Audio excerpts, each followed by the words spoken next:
저는 직장을 다니고 있는 30대 초반의 평범한 남자입니다. 올여름 내내 남들 다 가는 휴가도 못 가고 일만 하고 있었습니다. 제가 다니는 회사의 성수기가 여름이기 때문에 여름엔 휴가를 쓸 수가 없어요.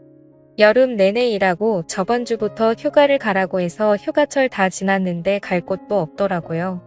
친구들도 이미 자기들끼리 휴가 다녀왔고 혼자라도 갈까 했는데 요즘 같은 상황에 집에 붙어 있는 게 낫겠다 싶어서 그냥 포기하고 집에 들어앉아 있었습니다.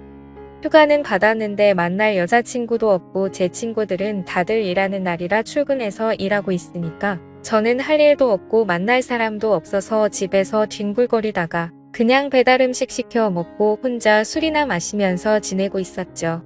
그날도 늦게까지 술 마시면서 TV 보고 영화나 보면서 있다가 잠이 들었습니다. 그런데 한참 자고 있었는데 전화가 엄청 울려서 받았더니 젊은 여자 목소리가 들렸어요. 아, 죄송해요. 202호 사는 여잔데 202호 사시는 하얀 소나타 자주 되시죠? 라고 묻더라고요. 그때 시간을 보니 새벽 4시였습니다. 무슨 일이냐고 물으니 주차장에서 후진하다가 조금 긁었는데 내려와서 한번 보라고 하더라고요. 영화 보면서 맥주를 하도 마셔서 솔직히 귀찮기도 하고 내려가기도 싫더라고요.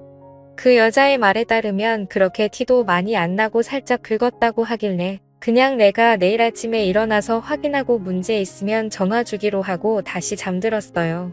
별일 아닐 거란 생각에 그대로 자다가 천천히 10시쯤 늦게 일어나서 주차장으로 걸어 내려왔습니다. 그런데 내려와서 제 차를 살펴보고는 깜짝 놀라서 기절하는 줄 알았습니다. 살짝 긁히는 개뿔 제 차 뒷범퍼를 완전 아작을 내놨더라고요. 그냥 칠만 조금 까졌으려나 생각하고 있었는데 이건 완전 범퍼 교체를 해야 할 수준이었어요. 아직 할부도 엄청 많이 남았는데 진짜 피가 거꾸로 솟고 열이 확 받더라고요. 아까 201호라고 했던 말이 생각나서 다시 2층으로 올라가 201호 문을 엄청 두드렸습니다. 뭐 하는 여자인지 전화를 아무리 해도 받지도 않아서 어쩔 수 없이 문자를 남겼어요. 202호 사는 사람인데 차 확인했으니 연락해 달라고요. 성질은 뻗치는데 속도 쓰리고 배는 고파서 일단 해장도 할 겸 나가서 밥을 먹고 들어왔습니다. 밥 다 먹고 집으로 들어오고 있는데도 연락이 오지 않더라고요. 평소 옆집 여자를 오며 가면 몇 번 봤기 때문에 얼굴도 알고 있고 제 핸드폰에 기록도 남아있기 때문에 나중에 발뺌은 못할 거라 생각하고 그냥 집에 가서 TV 보며 기다렸어요. 어차피 그 상황에서 제가 할 수 있는 일이 딱히 없더라고요. 상식이 있는 사람이라면 금방 연락 오겠지 하고 핸드폰만 바라보고 있었는데 아무리 기다려도 밤늦도록 전화가 오지 않았어요. 온갖 욕이란 욕은 다 하다가 시간이 너무 늦어서 잠들어 버렸습니다. 그리고 또다시 새벽에 제 핸드폰에 전화가 울리더라고요. 시계를 보니 이번에는 새벽 3시였습니다. 전화를 받아보니 사고를 낸 옆집 여자였어요. 지금 집 앞에서 기다리고 있으니 나와 보라고 하길래 옷만 대충 걸치고 뛰어나갔습니다. 옆집 여자는 얼굴이 빨개져서 자기가 잘못한 건 알고 있는지 얌전히 손 모으고 서 있었어요. 그녀에게 아작나버린 제 차 뒷범퍼를 보여주면서 이게 뭐냐고 난리를 피웠어요. 아니 이게 그냥 살짝 박은 겁니까? 완전 다 박살이 났잖아요.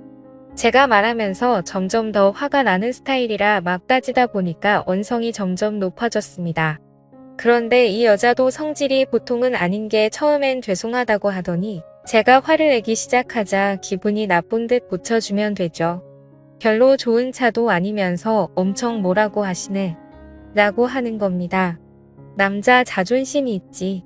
저를 욕하는 건 참아도 제 차에 대해서 욕하는 건 못 참지 않습니까? 그 말에 저도 꼭지가 돌아서 서로 고함지듯 소리를 지르고 싸웠어요.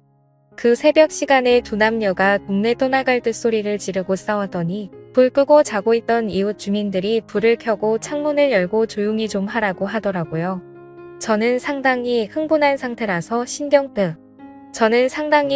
상태라서 신경 끄고 잠들라고 소리를 질렀는데 옆집 여자가 먼저 이성을 찾고는 일단 집으로 들어가서 이야기하자고 저를 끌고 빌라 입구로 들어갔습니다.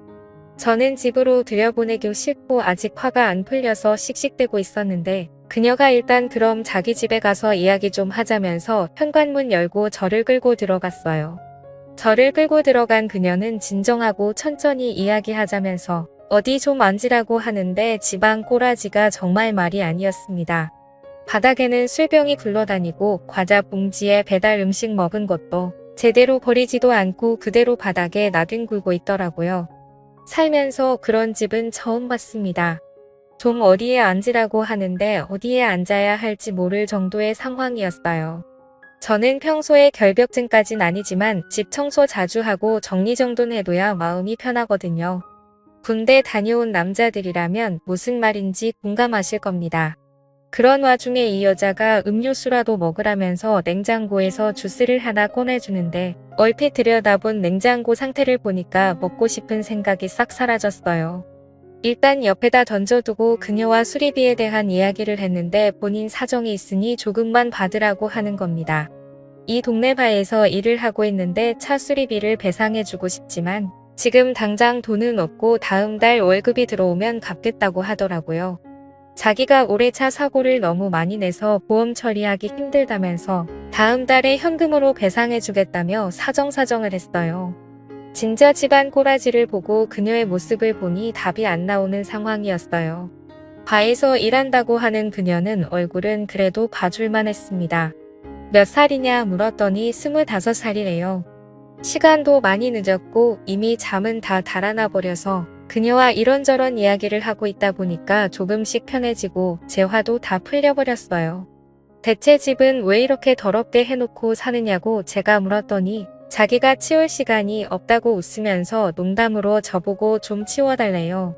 제 성격상 어질러져 있는 꼴을 못 보기 때문에 쓰레기 봉투를 손에 들고 거실을 대충 치우기 시작했습니다. 쓰레기를 주워 담기 시작했더니 그녀도 민망했던지 옆에서 같이 청소를 했어요. 바닥에 굴러다니는 커다란 쓰레기 몇 개를 주웠더니 금방 거실이 깨끗해 보였습니다. 그녀도 깨끗해진 집에 만족하면서 고생했다 하고는 냉장고에서 맥주를 하나 꺼내주더라고요. 집에 물은 없고 맥주밖에 없다면서 부끄럽다는 듯이 웃는데 제가 미쳤지 그 모습이 귀엽게 보였습니다. 둘이서 새벽 늦은 시간까지 이야기를 하면서 냉장고에 있는 맥주를 다 마셨어요. 피곤하기도 해서 나는 집에 들어가서 자야겠다고 일어나려는데 그녀가 술이 모자라다면서 밖에 나가서 사올 테니 더 마시잡니다. 모처럼 이야기도 통하는 친구를 만나서 너무 기분 좋다면서 저랑 술 친구 하자더군요. 그래서 우리는 편의점에 가서 소주랑 맥주를 더 사다가 한참 더 마셨어요. 그래도 제가 술을 못 마시는 편이 아닌데 그녀와 같은 템포로 술을 마시다 보니 살짝 취기가 올라왔습니다. 역시 바에서 일하는 여자라 그런지 주량이 엄청난 것 같았어요. 저는 술도 더 마시기 힘들었고 편하게 이야기나 더 하고 있었는데 갑자기 여자가 먼저 제 쪽으로 슬금슬금 다가오는 게 느껴졌어요. 이 여자가 나한테 왜 이러나 생각하는 그 순간 여자가 갑자기 제게 다가오면서 차 수리 비용이 너무 부담된다면서 한 번만 봐달라고 하는 겁니다. 오빠 나 진짜 한 번만 봐주라. 오빠 시키는 건 뭐든지 다 할게.